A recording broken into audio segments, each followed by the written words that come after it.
The egg cracked under the light of 3 moons on the dragon world of Pyrith. It was a night that should have been full of joy.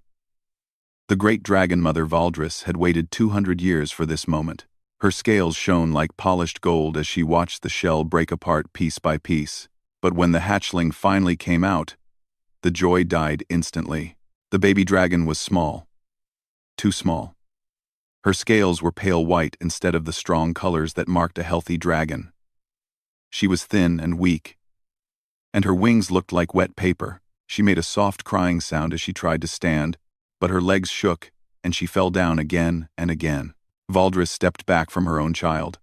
Her golden eyes showed no love, only shame. The dragon elders came forward to look at the newborn. There were 5 of them, each one older than the mountains around them. Their scales were dark and strong. They had seen thousands of hatchlings in their long lives. They knew what a healthy dragon looked like. This was not one. "She is defective," said the oldest elder, a massive black dragon named Korath. His voice was like thunder rolling across the sky. "Her scales have no color. Her body is too weak. She will never fly. She will never breathe fire. She is nothing." The other elders nodded their great heads in agreement. "What should we do with her?" asked another elder. Valdris looked at her daughter with cold eyes. The baby dragon was still trying to stand. She was still crying softly, not understanding why no one would help her. She did not know that on Pyrith, weakness was the greatest sin. Dragons did not help the weak. They removed them. "Take her away," Valdris said. Her voice did not shake. "I will not raise a broken child.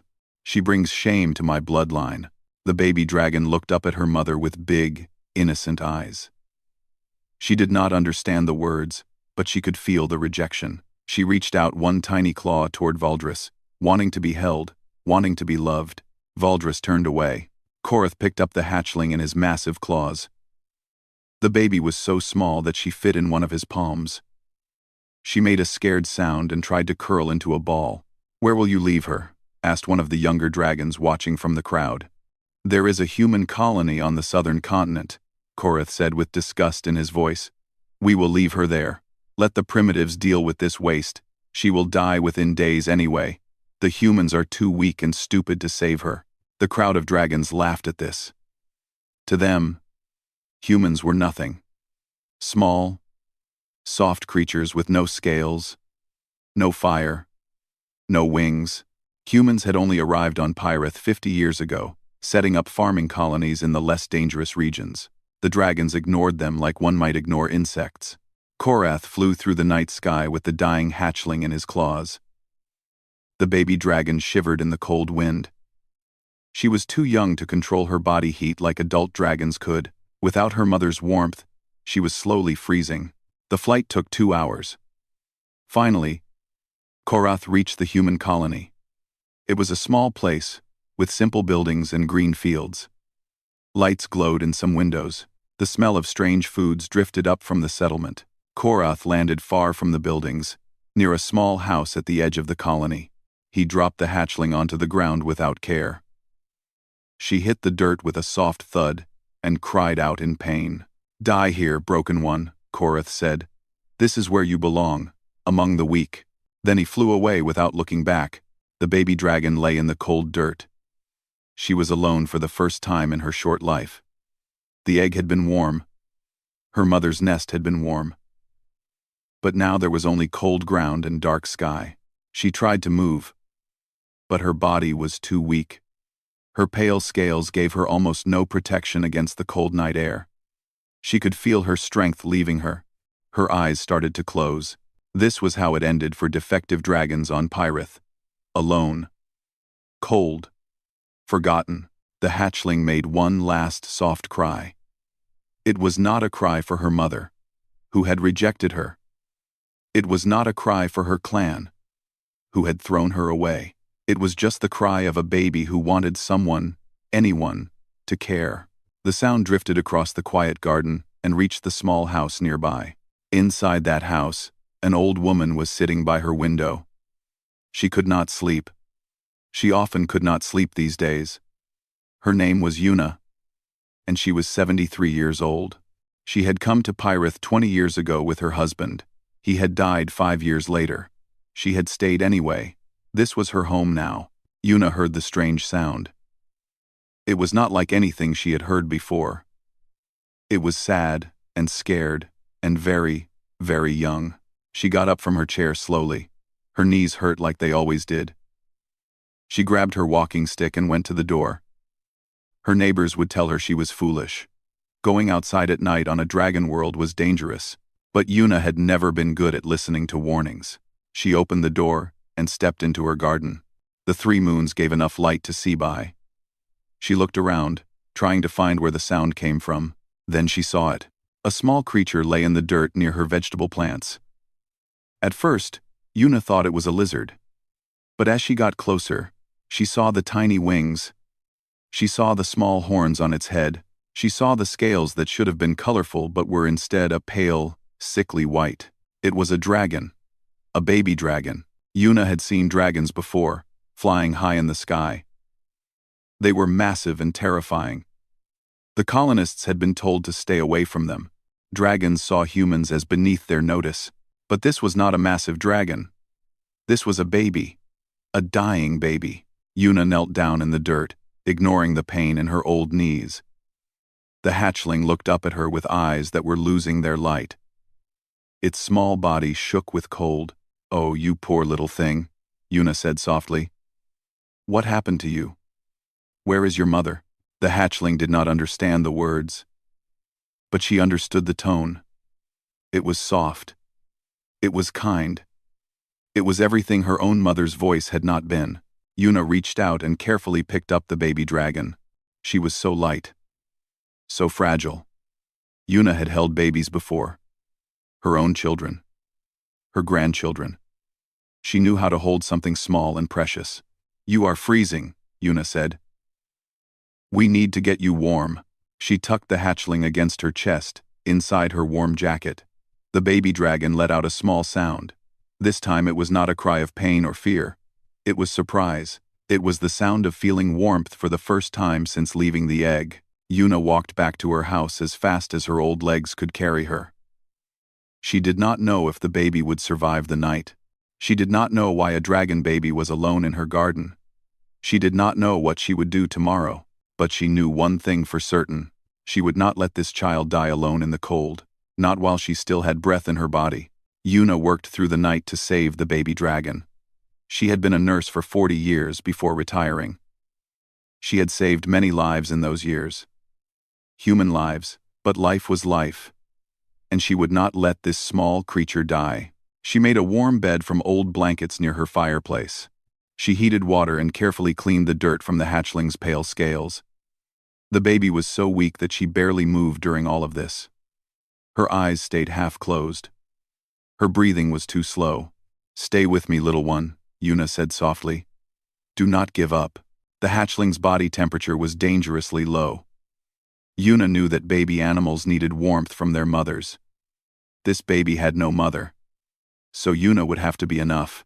She lay down next to the blanket bed and pulled the hatchling close to her body. She shared her warmth all through the long night. She did not sleep. She just held the baby and talked to her in a quiet voice. "I do not know your name," Yuna said. "I do not even know if dragons have names. But I will call you Lyra." It was my grandmother's name. She was small too. But she was stronger than anyone knew. The hatchling made a tiny sound. It was weak. But it was there. She was still fighting. When morning came, the baby was still alive. Her breathing was a little stronger. Her body was a little warmer. Yuna smiled with tired eyes. "Good girl, Lyra. Good girl." Yuna knew she needed help. She did not know what dragons ate. She did not know how to care for one. She needed information. She left Lyra, wrapped in warm blankets, and walked to the colony's main center. Her neighbor, a man named Byung-ho, saw her coming and waved. "Good morning, Grandmother Yuna," he called. Everyone in the colony called her grandmother, even though most of them were not related to her. "You look tired. Did you not sleep?" "I had a busy night," Yuna said. "Byung-ho, I need to ask you something. Do you know anything about baby dragons? Byung-ho's smile disappeared. Why do you ask about dragons? I found one, a baby, in my garden last night. She was dying. I brought her inside. Byung-ho's face went pale. He grabbed Yuna's arm and pulled her aside, away from other people. Are you crazy? He whispered. You brought a dragon into your house? Dragons are dangerous. They could destroy our whole colony if they wanted to. She is just a baby, Yuna said calmly. She cannot hurt anyone. Where there is a baby, there is a mother. Byung-ho said. What if the mother comes looking for her? What if the dragons think we stole their child? They will burn us all. Yuna shook her head. No mother is looking for this baby. Someone threw her away. Left her to die. I could see it. She was rejected. Then you should let her die, Byung-ho said. His voice was harsh, but his eyes showed fear, not cruelty. I am sorry, grandmother. But this is not our problem. The dragons do not care about us. We should not care about them. She is a child, Byung-ho. She is a dragon child, not a human child. Yuna looked at the younger man for a long moment. Then she sighed. When I was a young nurse, she said, I worked in a war zone. There were children from both sides who needed help. Some people told me to only help our children. Let the enemy children die. Do you know what I did? Byung-ho was quiet. I helped every child, Yuna said. Because a child is a child. Their blood is the same color. Their tears are the same. Their need for love is the same. I did not stop being a nurse when I came to this planet, and I will not start choosing which babies deserve to live. She turned and walked away before Byung-ho could say anything else. Word spread quickly in the small colony. By afternoon, everyone knew that grandmother Yuna had a dragon in her house. Some people came to her door to argue with her. Some came to warn her. A few came just to look. Yuna turned them all away. She is sleeping, Yuna would say. She needs rest. Come back another day. Her grandson Taeho called her on the communication device that evening. He lived in the main city on the other side of the continent. He was 32 years old and worked as an engineer. Grandmother, is it true? Taeho asked. His face on the screen looked worried. People are saying you adopted a dragon. I did not adopt anyone, Yuna said. I am just taking care of a sick baby until she is better. And then what? You will send her back to the dragons who threw her away? Yuna was quiet for a moment. She had not thought about that. She had only thought about today. About keeping Lyra alive for one more hour. One more day. I do not know, she finally said. I will figure that out later. Grandmother, please be careful. I cannot lose you too. Yuna's heart softened. Taeho had lost his parents young. Yuna and her husband had raised him. After her husband died, it was just the two of them.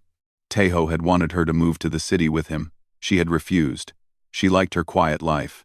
I am always careful, she said. Now let me go. Lyra needs to eat. Lyra? You named it? Her. I named her.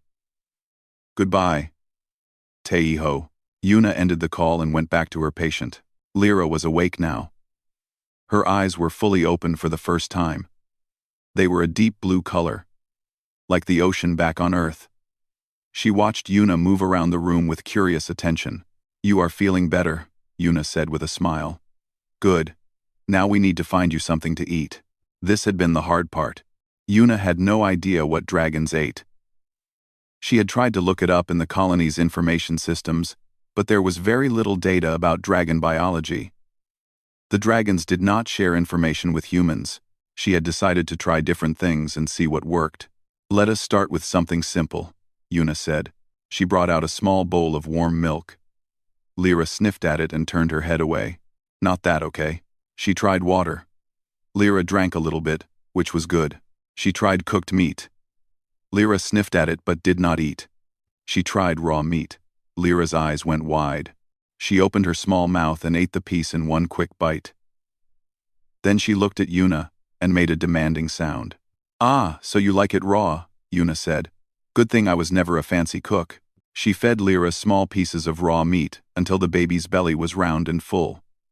Then Lyra made a strange sound that was almost like a purr. She crawled across the blankets and pressed herself against Yuna's leg. Yuna felt tears come to her eyes. She did not know why.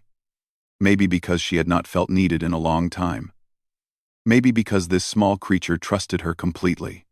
Maybe because she remembered holding her own children this way, so many years ago. She picked up Lyra and held her close. The baby dragon sighed happily and closed her blue eyes. "Sleep now, little one," Yuna whispered. "I will keep you safe." Outside, the 3 moons rose into the sky. The colony was quiet. Somewhere far away, the dragon clans went about their ancient lives, never thinking about the baby they had thrown away. They had called her defective. They had called her broken. They had said she would die among the weak humans. They were wrong. Lyra was alive. And for the first time in her short life, she was loved. Yuna did not know what tomorrow would bring. She did not know if she was making a mistake. She did not know if the dragons would come for Lyra, or if the colony would force her to give the baby up. But as she sat in her chair with a sleeping dragon in her arms, she felt something she had not felt in years. Purpose. She was a grandmother again. And she would protect her granddaughter with everything she had. 3 weeks passed, and Lyra grew stronger every day. Her pale scales did not change color, but they became brighter and healthier. She gained weight from all the raw meat Yuna fed her. Her legs became strong enough to run around the small house, often knocking things over with her tail. "Lyra, no!" Yuna would shout when another vase crashed to the floor. "Bad girl!" But she could never stay angry. Lyra would look at her with those big blue eyes and make a sorry sound, and Yuna would sigh and pick up the pieces. The baby dragon was growing fast. When Yuna first found her, Lyra fit in her 2 hands. Now she was the size of a large dog. Her wings had grown too, though she could not fly yet. She would flap them excitedly whenever she was happy, which was most of the time. Yuna taught Lyra many things during those weeks. She taught her to come when called. She taught her not to bite the furniture. She taught her to be gentle when taking food from Yuna's hand. Dragons were supposed to be wild and proud. They were supposed to be impossible to train. But Lyra wanted nothing more than to make Yuna happy. When she did something right, and Yuna praised her, Lyra would make that purring sound and press against her grandmother's legs. "You are a good girl," Yuna would say, scratching the soft spot behind Lyra's horns. Such a good girl. The colonists slowly changed their minds about the strange pair. At first, they had avoided Yuna's house. Now they started coming by to visit. They were curious about the baby dragon who acted more like a loyal pet than a terrifying beast. A woman named Jiyeon brought fresh vegetables from her garden. "For you, grandmother. Not for the dragon. I do not think dragons eat vegetables." "She does not," Yuna laughed. "But I appreciate these. My own garden has suffered since I have been busy with Lyra." "I can help with that," Jiyeon offered. "We all can. You have done so much for this colony over the years. Let us help you now." More people came. They brought food and supplies. Some brought toys they had made for Lyra. She loved to chase balls and chew on ropes. She played like a puppy, not like a dragon. Children were the bravest visitors. They were not afraid of Lyra at all. They would run around Yuna's yard while Lyra chased them, her small wings flapping with excitement. The sound of children laughing and a dragon making happy noises became normal in the colony. "She is like a big scaly dog," one little boy said. "She is better than a dog," a little girl replied. "She is a dragon, and she is our friend." Yuna watched all of this with a warm heart. She had worried that the colony would reject her for bringing Lyra home. Instead, Lyra was bringing the community together. People who had not talked in years were now meeting at Yuna's house to see the friendly dragon. Taeho finally came to visit in person after a month. He was nervous as he walked up to his grandmother's door. He had never seen a dragon up close before. Yuna opened the door with a big smile. "My grandson! Come in, come in!" Taeho stepped inside carefully. Where is she?" Before Yuna could answer, something heavy hit Taeho from behind. He fell forward with a shout. When he rolled over, a dragon face was right above his own. Blue eyes stared at him. A long tongue came out and licked his face. Lyra, no, Yuna scolded. Let him get up. Lyra made a whining sound but backed away. She sat down and watched Tejo with her head tilted to the side. Tejo slowly stood up and wiped dragon spit from his face. She attacked me. She greeted you, Yuna corrected. She does that to everyone she likes. It is her way of saying hello.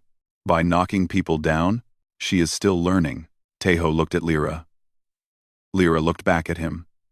Then she made a soft, friendly sound and wagged her tail like a dog. Despite himself, Tejo smiled. Okay. Maybe she is not so bad. He spent the whole day at Yuna's house. He watched Lyra play. He watched her eat. He watched her curl up next to his grandmother and fall asleep with her head in Yuna's lap. She really loves you, Tejo said quietly. And I love her, Yuna replied, gently stroking Lyra's scales. I know it seems strange. She is not human. She is not even from Earth. But when I look at her, I just see my granddaughter. The dragons threw her away. Yes, they called her defective. Yes, Tejo was quiet for a moment. She is not defective, grandmother. She is just different. Yuna smiled. I know. Before Tejo left that evening, something happened that changed everything. Lyra had been sleeping near the fire. Suddenly, she woke up and made an alarmed sound. She ran to the window and pressed her nose against the glass. What is wrong with her? Tejo asked. Yuna went to the window. She looked outside but saw nothing unusual. Just the evening sky and the 3 moons rising. Then she saw it. A shape in the sky. Far away but getting closer. It was too big to be a bird. It moved with purpose. Flying straight toward the colony. It was a dragon. An adult dragon. Lyra started making scared sounds. She ran to Yuna and pressed against her legs, shaking with fear. She knows, Yuna said softly. She knows they are coming. The adult dragon did not come to the colony that night. It circled once in the sky, high above, and then flew away. But its message was clear. They knew Lyra was here. They knew she was alive. And they would be back. Tejo stayed the night. He helped Yuna board up the windows, even though they both knew wooden boards would not stop a dragon. He slept on the floor next to Lyra, who whimpered in her sleep with bad dreams. In the morning, they talked about what to do. You could send her away, Tejo said. Take her somewhere else. Hide her. Where? Yuna asked. This is a small planet. The dragons own most of it. There is nowhere to hide. Then what? We just wait for them to come and take her? Yuna looked at Lyra, who was eating her breakfast like nothing was wrong. The baby dragon did not understand the danger. She just knew that she was safe and warm and loved. I raised you after your parents died, Yuna said to Tejo. Do you remember what I told you when you were scared? Tejo nodded slowly. You said that family protects each other. Always. Lyra is my family now. Yuna's voice was strong and steady. I will protect her. No matter what comes. Tejo looked at his grandmother. She was old. Her body was weak. She had no weapons, no powers, no way to fight dragons. But her eyes held a fire that he had seen before. It was the same fire that had kept her going through wars and losses, and a lifetime of hardship. It was the fire of a woman who had never given up on anyone. Then I will stay and help you, Tejo said. Yuna smiled and took his hand. Good. We are stronger together. Outside, the sun rose over the colony. It was a beautiful morning. Birds sang in the trees. Children laughed on their way to school. But somewhere far away, ancient dragons were gathering. They had heard that their rejected hatchling still lived, that she had been taken in by humans. This was not allowed. They would come to correct this mistake. And when they did, they would learn that they had underestimated the love of a human grandmother. They came on the morning of the 42nd day. Yuna was making breakfast when the sky went dark. She looked out her window and saw them. 5 adult dragons blocking out the sun with their massive wings. The colony alarm started to ring. People ran out of their homes, looking up at the sky with terror. Children screamed and hid behind their parents. Some colonists ran toward the shelter buildings. Yuna did not run. She calmly turned off her stove, put down her cooking pan, and went to Lyra. The baby dragon was hiding under the table. Her body was shaking. She knew what those shapes in the sky meant. She remembered being carried through the cold night. She remembered being dropped in the dirt and left to die. "It is okay, little one," Yuna said softly. She reached under the table and stroked Lyra's head. "I am here. I will not let them hurt you." Lyra pressed her face against Yuna's hand. Her blue eyes were full of trust, even through the fear. Teho burst through the door. "Grandmother, they are landing in the main square. 5 of them. The colony leader is going to talk to them." "Then we should be there too," Yuna said. She stood up slowly. Her knees hurt, but she ignored the pain. "Help me walk, Teho." "Lyra." "Come." Lyra did not want to come. She made scared sounds and tried to stay under the table.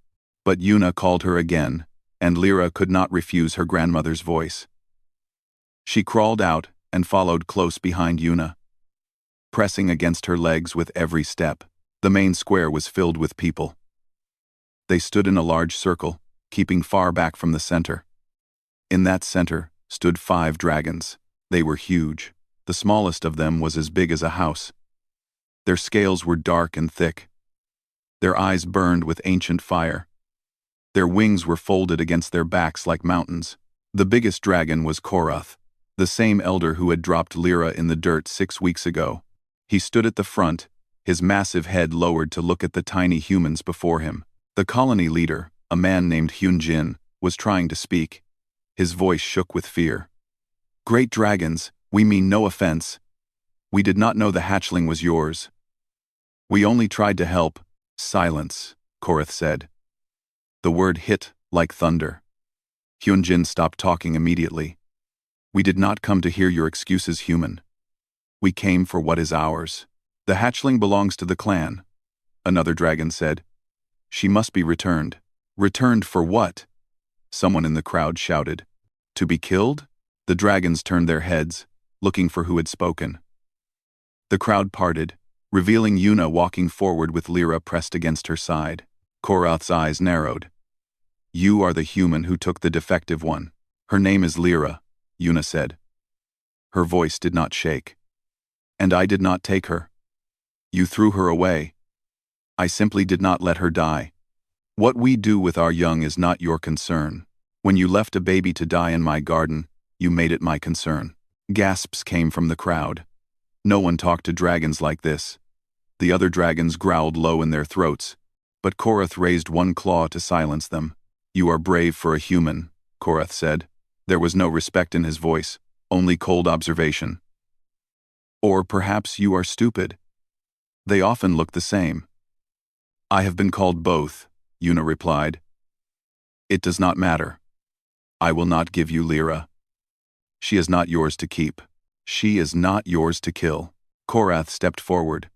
The ground shook under his weight. He lowered his massive head until his eye was level with Yuna's body.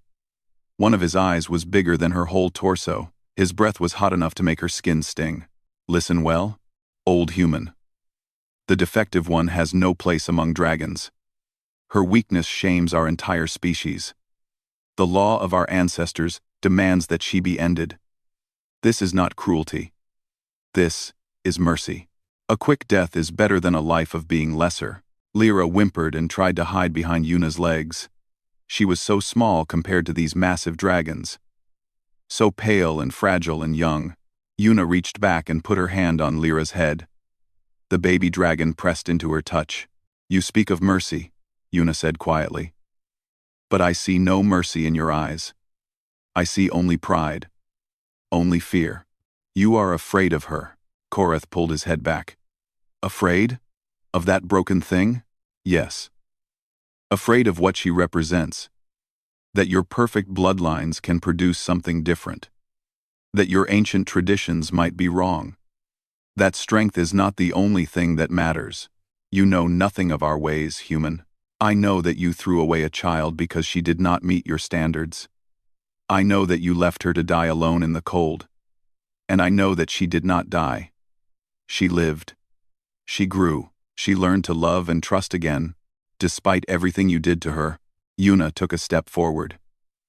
She was close enough now to touch Korath's scales. Close enough that one snap of his jaws could end her life. And I know that in 6 weeks, this broken child has shown more heart, more courage, and more capacity for love than you have shown in 1,000 years. The square was completely silent. No one dared to breathe. The dragons stared at this small, old human who spoke to them like they were nothing. Then Valdris stepped forward. Lyra's birth mother. Her golden scales shone in the morning light. Her eyes were cold as winter. "You dare to lecture us about love?" Valdris said.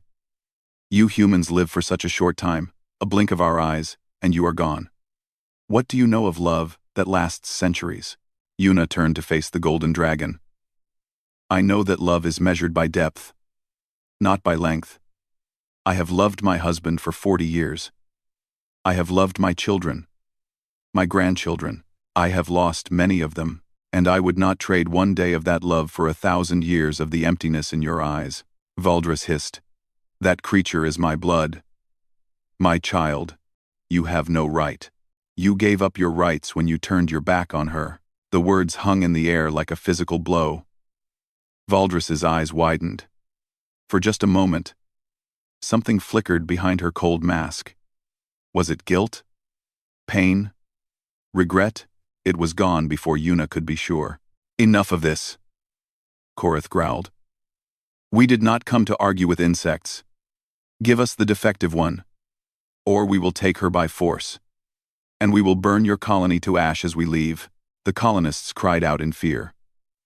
Parents grabbed their children. Some people started running toward the shelters. But Yuna did not move. "Then burn us," she said. Everyone stopped. Even the dragons looked confused. "What did you say?" Korath demanded. "I said burn us. Burn me. Burn this whole colony if you must." Yuna's voice was calm and steady. "Because I am not giving you my granddaughter. You will have to kill me to take her. And I do not think you want to do that. You think we would hesitate to kill one old human?" Yuna smiled. It was a small, sad smile. "No. I think you would kill me without thinking twice. But I also think that somewhere in your ancient hearts, you know that killing me would prove everything I just said. That you are not strong. You are not merciful. You are just afraid." She knelt down and wrapped her arms around Lyra. The baby dragon was crying now. Soft sounds of fear and love mixed together. "So go ahead," Yuna said, her voice breaking for the first time. "Burn us both. At least Lyra will die knowing she was loved. That is more than you ever gave her." The dragons were silent. The colonists were silent. The whole world seemed to hold its breath. Then, slowly, something changed in Lyra's eyes. The fear faded. Something else took its place. Something that had been growing inside her for 6 weeks. Something that the dragons had never seen in a hatchling before. Love, and the fierce need to protect it. Lyra stepped out from behind Yuna. She was still small, still pale, still everything the dragons called defective. But she planted her feet firmly on the ground and faced the monsters who had thrown her away. And she opened her mouth. What came out of Lyra's mouth was not fire. At least, not the ordinary fire that dragons breathed.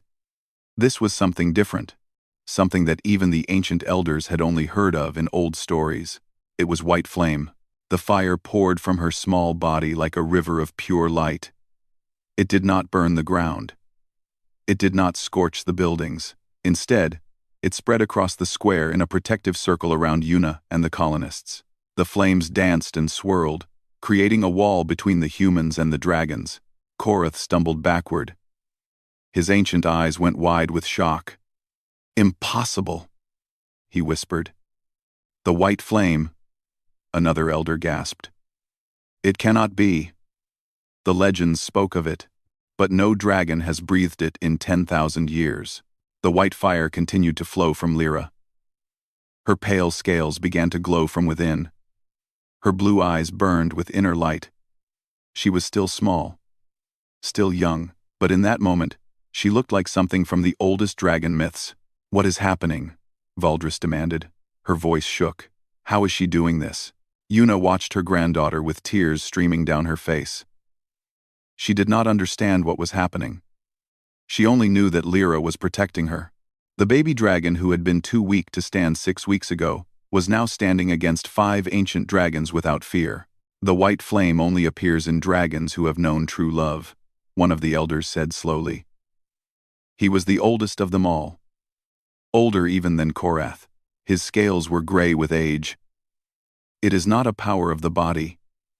It is a power of the heart. They do. That is a fairy tale, Korath growled. Is it? The old elder looked at Lyra, who stood fierce and bright before them. Look at her, Korath. Look at what she has become. She was dying when we left her. She was broken and weak. Now, she breathes the fire of legends. How do you explain that? How do you explain that? Korath had no answer. Lyra's flame slowly faded. She was tired. Breathing the white fire had taken everything she had. But she did not move from her spot in front of Yuna. She stood guard. Even as her legs began to shake, Yuna moved forward and knelt beside her. She wrapped her arms around Lyra's neck and held her close. My brave girl, she whispered. My beautiful, brave girl. Lyra made a soft sound and leaned into her grandmother's embrace. She was exhausted. But she was not afraid anymore. She had faced the dragons who rejected her. She had shown them that she was not nothing. The old gray elder stepped forward. Unlike Korath, his movements were slow and careful. He lowered his head to look at Yuna and Lyra. Human, he said. His voice was gentler than the others. What is your name? Yuna. Yuna. You have done something that our kind has not done in thousands of years. You have awakened the white flame in a dragon. I did not awaken anything, Yuna said. I just loved her. The elder nodded slowly. Yes. And that is exactly what awakened it. And, Adia. The white flame comes from feeling truly loved, and truly loving in return. It is the rarest and most powerful fire a dragon can breathe. We stopped believing it was real long ago. We focused only on physical strength, on bloodlines, on power. He turned to look at the other dragons. Korath was silent, his pride cracked for the first time in centuries. Valdris stared at her daughter with an expression that might have been regret. We threw away a treasure, the old elder said. We threw away the only dragon in 10,000 years capable of breathing white flame. Because she did not look the way we expected. Because she did not fit our ancient rules. She was defective, Korath said. But his voice had lost its strength. She was different, the elder corrected. And different is not the same as defective. This human saw what we were too blind to see. She saw potential where we saw failure. She gave love where we gave nothing. He looked at Yuna with something like respect. You have shamed us, little human. In your short life, you have learned what we forgot in our long one. That true strength does not come from scales or fire or wings. It comes from the heart. Yuna stood up slowly. Her old body ached. Her knees screamed with pain, but she held herself straight and proud. I do not want your shame, she said. I do not want your respect. I only want one thing. Leave my granddaughter alone. Let her live her life in peace. That is all I ask. The elder nodded. It will be done. Lyra is no longer part of our clan. She has chosen a new family. We will honor that choice. No! Valdris stepped forward. Her golden eyes were wild. She is my blood. She is my daughter. You cannot just give her to these insects. You gave her away first, the elder said coldly. You do not get to change your mind now. Valdris opened her mouth to argue. But then Lyra did something unexpected.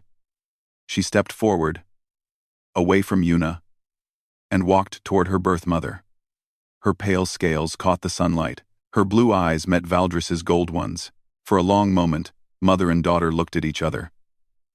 Valdris was massive and powerful, and everything a dragon was supposed to be. Lyra was small and pale, and everything a dragon was not supposed to be. Then Lyra spoke. Her voice was soft and young, but everyone heard it clearly. "You left me to die," Lyra said. The words were simple, direct, without anger. "You turned away when I reached for you. You did not want me." Valdris flinched as if she had been struck. "But she wanted me." Lyra looked back at Una. "She found me in the cold. She held me when I was dying. She fed me. She kept me warm. She taught me that I was not broken. She loved me when no one else would." Lyra turned back to Valdris. "You are the dragon who gave birth to me. But she is my mother. She is my family, and I choose her." Valdris's eyes filled with something that might have been tears. Dragons did not cry. But in that moment, something wet ran down her golden scales. "I did not know," she whispered. "I did not know you could be this." "You did not try to know," Lyra replied. "Goodbye, Valdris." The golden dragon lowered her head. She did not speak again. Korath and the other elders turned to leave. One by one, they spread their massive wings and lifted into the sky. Only the old gray elder remained. "You have won today, little human," he said to Una. "But know this. The galaxy is vast and full of dangers. There will be others who see humans as weak, who see your kind as insects to be crushed. Then they will learn the same lesson you did," Una said. The elder actually smiled.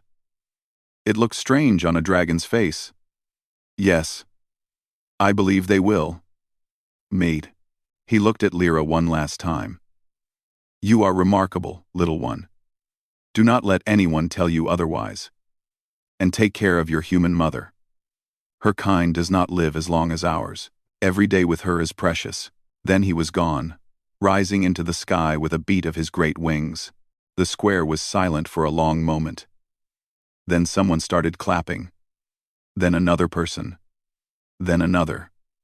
Soon the whole colony was cheering and crying and hugging each other. Tejo ran forward and grabbed both Una and Lyra in a huge embrace. "You did it. You actually did it. We did it together," Una said. She looked at Lyra, who was smiling in the way that only dragons could smile. "All of us. As a family." That night, there was a celebration in the colony. People danced and sang and shared food. Lyra was the guest of honor, surrounded by children who wanted to touch her scales and adults who wanted to thank her. Una sat in a quiet corner, watching it all with happy tears in her eyes. Tejo sat beside her. "What happens now?" he asked. "Now we live," Una said simply. "We take care of each other. We grow old together. Well, I grow old. Lyra will probably be young for a very long time." Tejo laughed. "You are going to have a dragon granddaughter for centuries after you are gone." "Good," Una said. "Then someone will remember me." Lyra came bounding over, tired but happy. She curled up at Una's feet and let out a contented sigh. Una reached down and stroked her pale scales. They were warm now, full of life and love and the promise of a long future. "You know," Una said softly, "when I came to this planet, I thought my life was ending. I thought I would just wait here quietly until my time came." "And instead?" Tejo asked. Una smiled at her dragon granddaughter, who had already fallen asleep. "Instead, I found that life was just beginning, for both of us." Above them, the 3 moons of Pyrith rose into the night sky. Somewhere in the distance, dragons flew through the darkness, carrying with them a new understanding. Humans were not insects. They were not weak. They carried a fire inside them that was stronger than any flame a dragon could breathe. The fire of love. The fire of family. The fire that could take a broken, rejected hatchling and turn her into a legend. And it all started with one old grandmother who refused to let a baby die alone in the cold.